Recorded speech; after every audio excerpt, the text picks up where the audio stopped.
Cabinet में मुख्यमंत्री स्वेच्छानुदान के मद से 14,369 व्यक्तियों और संस्थाओं को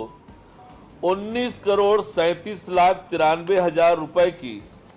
स्वीकृति का कार्योत्तर अनुमोदन भी मंत्रिपरिषद द्वारा प्रदान किया गया।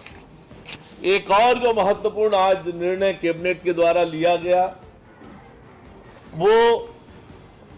विदेशी मदिरा के थोक विक्रय और भंडारण हेतु अभी तक प्रचलित FL 10A और B अनुज्ञप्ति की व्यवस्था को समाप्त करते हुए सीधे विनिर्माता इकाइयों से विदेशी मदिरा का थोक क्रय किए जाने का अनुमोदन किया गया। विदेशी मदिरा का क्रय इससे पहले लाइसेंसियों के माध्यम से किया जाता था। सरकार ने इस व्यवस्था को समाप्त करने के साथ ही विदेशी मदिरा क्रय करने की जिम्मेदारी अब छत्तीसगढ़ बेवरेज कारपोरेशन को दी गई है, जिससे मदिरा पीने वालों को उनके पसंद के ब्रांड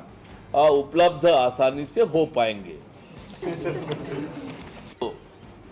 अन्य महत्वपूर्ण निर्णय लिया गया, उसमें उच्च शिक्षा विभाग में अतिथि व्याख्याता नीति 2024 को अनुमोदित किया गया। सार्वजनिक वितरण प्रणाली के अंतर्गत चना वितरण हेतु निर्गम मूल्य इशू प्राइस पर